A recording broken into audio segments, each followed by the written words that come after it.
Sorry guys, no jokes today. This is a serious painting video. Sorry guys, no jokes today. This is a serious painting video.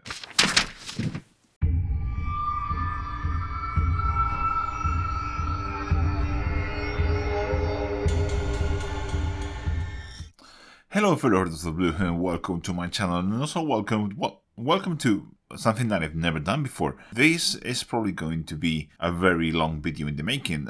I don't know that yet because I haven't even started this project, but the idea is to show you how you can make a competition level piece from beginning to the end, including what I think is most importantly, how you can color match and get your recipes from an artwork. Because for this video, I'm going to try to recreate the artwork that you see now on screen. And again, I'm going to color match that to look exactly as the artwork or as close as possible, even painting the background and everything. I have my plinth ordered. It's going to take a bit of time to get here, but in the meantime, I'm going to get cracking.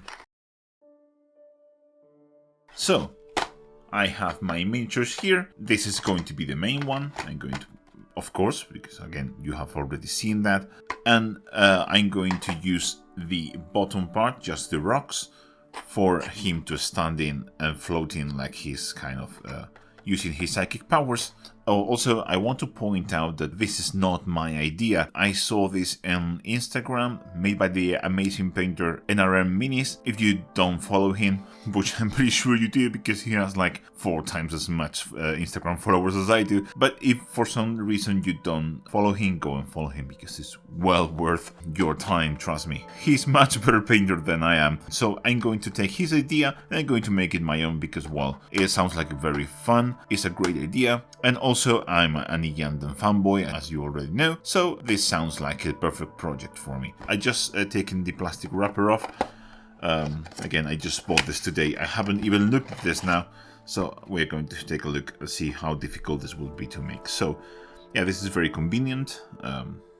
We have the rocks here. I'm just going to cut all the vegetation off, which serves no purpose to me. This part is a bit more complicated because we have the cone here pretty well attached, but I'm going to take care of that with a saw. Talking about the main mini itself, even though I love the dagger, I think such cool detail to have on your minis, and it's an amazing canvas to do something very cool. The main artwork doesn't have a dagger, so I'm not going to use it.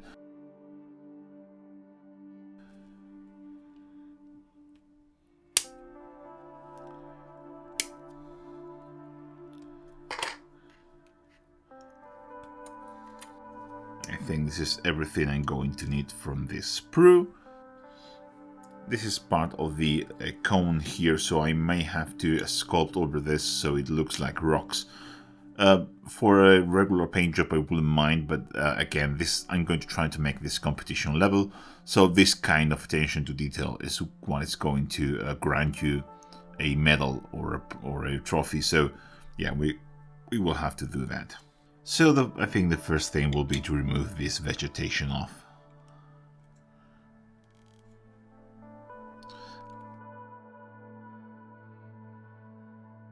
For this big chunk, we are going to need the saw. This is a simple narration over a 4-speed footage. I'm not going to provide you with any valuable information or give you any insight on this. It's empty and unnecessary, but it's going to sound cool and engaging. The objective of this narration is just deception, a subterfuge. I need something to fill the gap in this video and retain your short attention span, forged by watching way too many YouTube videos. You need your endorphin shot and I'm more than happy to oblige. I could have added some free YouTube music, but let's be honest, most of it is pretty bad.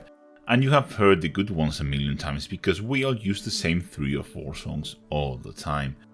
Voiceover is better, it's more pleasing, and even if devoid of content, you have just sit through roughly a minute of footage without even noticing it.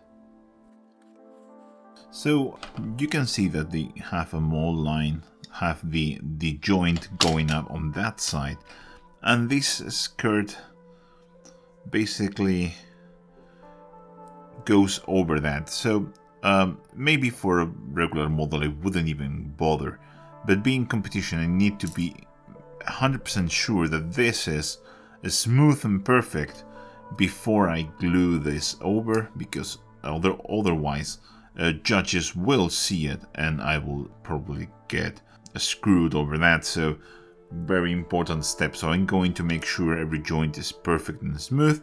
I will just use a scraper, maybe some milliput and maybe a bit of sandpaper, regular stuff, but I'm going to keep on building this and making sure everything is nice and perfect, and I will see you when everything is built.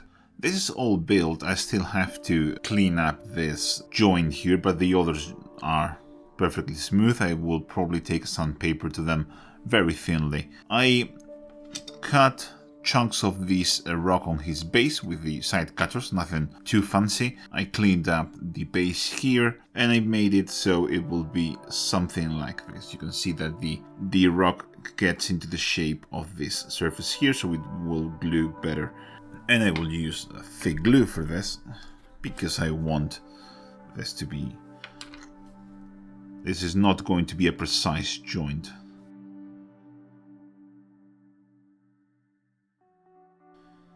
Okay, so I will let this to dry like this, and after this is all dry, I'm going to cut his hand probably here.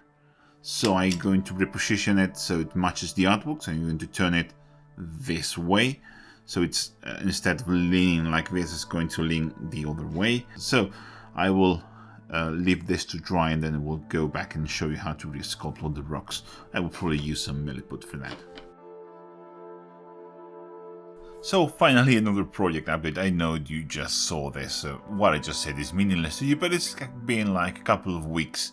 The plinth finally arrived, not now, about a week ago. I was super excited about it and then I was super depressed because I realized it was too short. I don't know if you can see, but it just covers the mini. And that's no good because you can probably just a little shift will break the illusion of the background. These backgrounds have to be way taller than the mini. And then I realized I could just make it taller, so I just bought some plastic art, stuck it up to the height, which is just 4mm.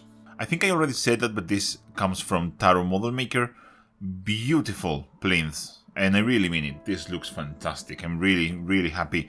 Solid casted resin, but yeah, a little bit too short because, well, this mini is super tall. It was already tall, and then we put it onto a floating rock, so it made it even taller. So not Taro Model Maker's fault, just me for not really measuring things before ordering. I stack plastic art and then I just pin it. It has two big pins, like sort of this big on each side, and then just fill the gap with super glue, like a ton of super glue, let it dry for about an hour or so, then sand it smooth. I did this off camera because, first of all, resin is pretty awful stuff to breathe.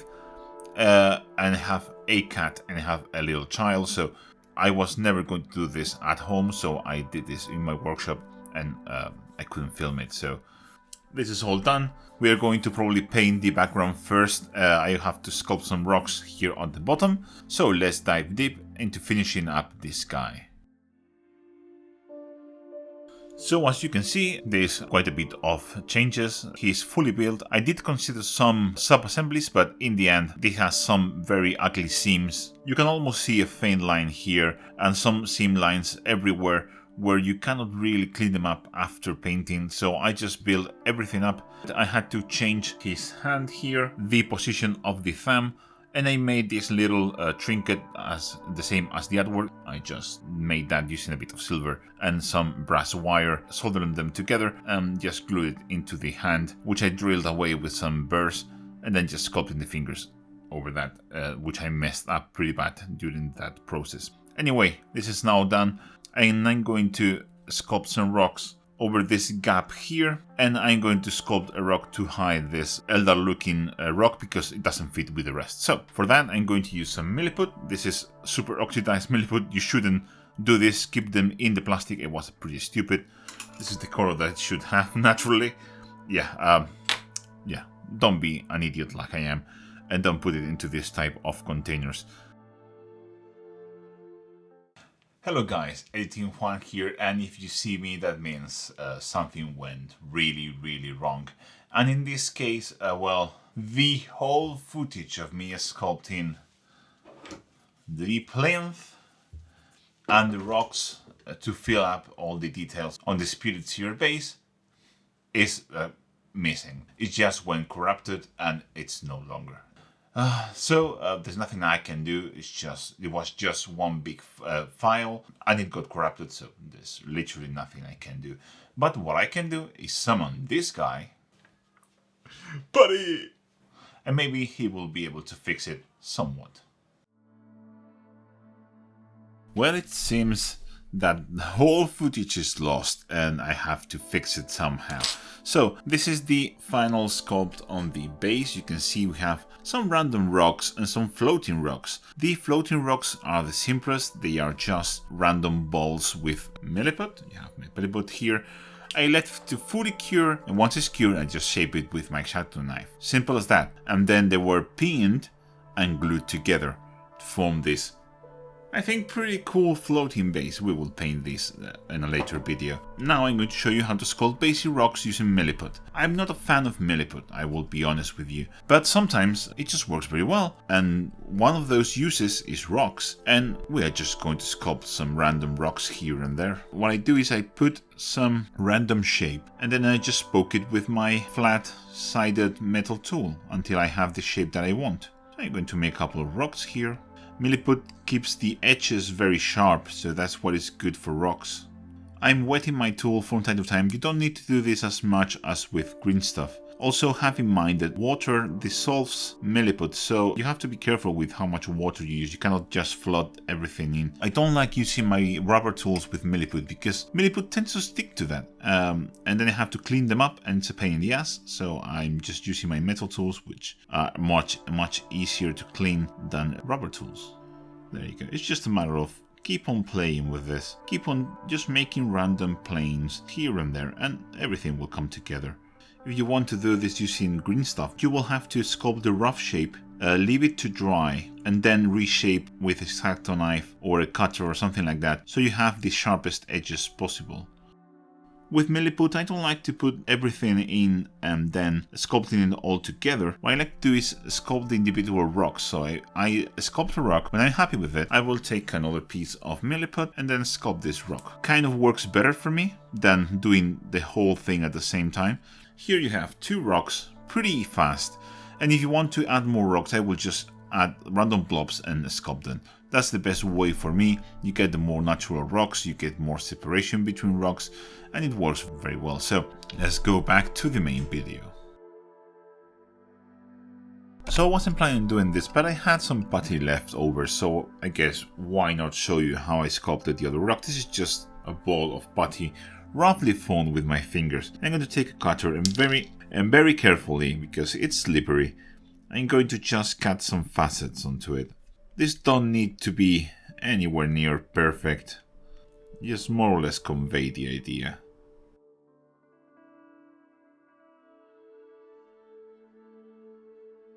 And you should pin this if you, just for security, but I don't have the time. So I'm just going to place a little bit dot of super glue down here. There you go. Maybe a bit too much, I'm going to take some off. And I'm just going to place it here and wait for it to solidify. There you go. So that's how all of them were done. Again, I pinned mine with some brass wire, but again, you know, just to show you how I did it, this was it. So all the sculpting is now done, and this changes the profile and the feel of the piece completely. I'm very happy with how this looks. Now we just have to leave this to dry, and I'm going to show you how to color match an artwork just using Photoshop, a printer and my paints. So let's go into leave this guy to dry and let's get to work. So with all that done, it's time to move into the bread and butter of this video, which will be extracting the colors from the artwork and then matching them with my paints. So the first step is going into Photoshop. We are here in Photoshop, and as you can see, I have the image on one side and I have all the parts that I want to extract on the other. And it's very simple. You just take the eyedropper tool, which the shortcut is the I letter, and I'm just going to zoom in here. I'm going to start with the ropes. This is not the best quality image, but it will have to do. So we're going to move around, looking for the brightest yellow, and this will be our highlight.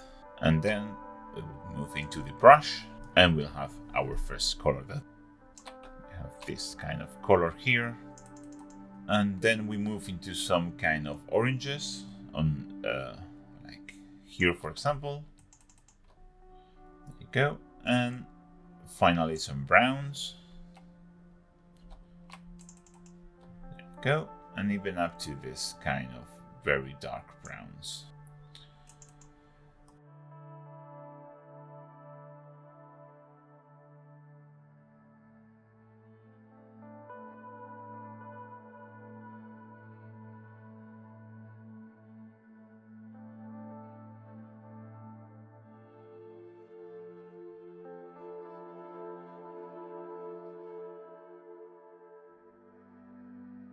So I think with that done, there is nothing left to do. We have all the colors. Now it's time to get that into the print shop and have it printed in a high quality printer, also in thick paper. And then I'm going to take my acrylic colors and match it up. So see you in a bit. So we have our color chart now back from the printer, and it's not the highest quality. Also, it's a bit different from my screen. That's why people that work professionally with screens, like graphic designers, especially if it's for printing, spend thousands of euros on their monitors, but it doesn't matter. We can use this very well. And I'm going to match the colors on the yellow part. Will be, I think, quite easy to follow, but all of them are pretty much easy. So my process is just looking at this and figuring out which ones look appropriate. So I am thinking that this and this looks pretty well to me. Same for the second one. I think that matches quite well. And I think for the third one, this will be a good match, etc, etc. It's just going all around all your colors that you have, and you can probably find something that matches. So let's start with the first one, the maximum highlight. This looks to be something like phalanx yellow. It's a bit more desaturated on the print, but it's good enough. I want a bit more saturation on the yellow anyway. But if I wanted to desaturate this, I could just mix it with a teeny tiny bit, maybe something like this. Let's check out if we can find a mix that better fits this. Yeah, I think this goes the right direction. There you go. So mixing it a teeny tiny bit of a deck tan into my phalanx yellow got me basically what I wanted, what the color shows. So yeah, I'm pretty happy with that. And I'm going to go and move through the rest of the colors. Once I'm done with them, with each row, I'm going to write them on a handy piece of paper or on a notebook if you have one.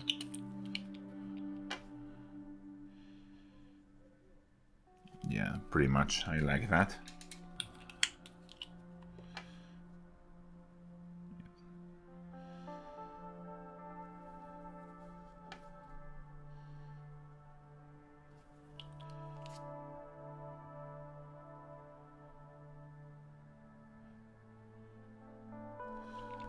And for this darker one, I think I'm going to go maybe something like German Camo Black Brown from Vallejo, maybe mixing it a bit of black into it. We will see.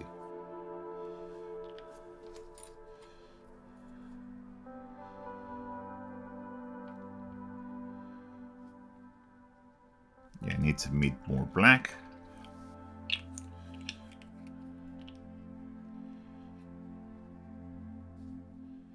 And there you go. Perfect match. Now I'm going to concentrate on the desaturated bit, which are these ones. And I think I'm going to start with this tone, the first one, which I think matches pretty well to this color that I have from Chimera. It's Iron Hue, is one of the mixed pigments special range that they made for it was for the land set. Now that's too light, so I think I will have to mix it with another color.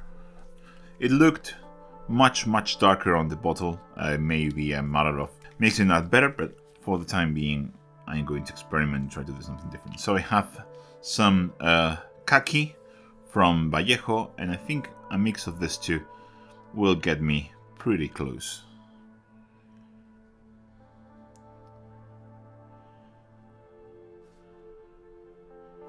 Yeah, I'm happy with that. There you go. That's a good match. I'm thinking maybe a straight up khaki will be a nice match for the second one. And it is. Very nice. And for the third one, I think I'm going to go with something like English uniform, which is a very nice ochre. Maybe a bit darker, so maybe I will add some of this German camo black brown into it.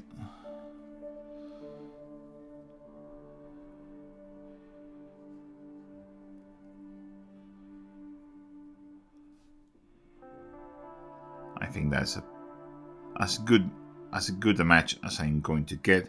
And the last one can be just a tiny bit of English uniform mix into the German camo black brown. There you go. Oh yeah, that is just perfect. So I skipped these ones because they are pretty much the same, and it's just variations of mixes of this. So I won't use these three, but I will use this for the saturated side and this for the desaturated side, and I'm going to do the same with the rest of the colors. You see, I had a lot of plans for this video. This was intended to be a super cool montage, but it turned out very dull. And this solution would have been to not include it, but you have no idea how much work getting this shot right took me. Damn if I was going to use it, or maybe just put some cheap music track over it, but we've already talked about that. Maybe you skipped that part of the video and are now asking yourself, what is this guy talking about? Nothing. That's the whole point. Look at that guy work, so thorough. So dashing. A gentle shake here, a quick lick there. If only he was not applied in bed. Maybe then his wife would help him record the videos to get more camera angles and make a decent montage for once. But alas, here we are, and this voiceover is all you get. As one of my hobby heroes would say, that's it all my friends. We will catch this project in the next video where I will be painting the background of this plinth using oil paints. And I've never used oil paints in my life, so it's going to be a learning experience for me and hopefully for you as well.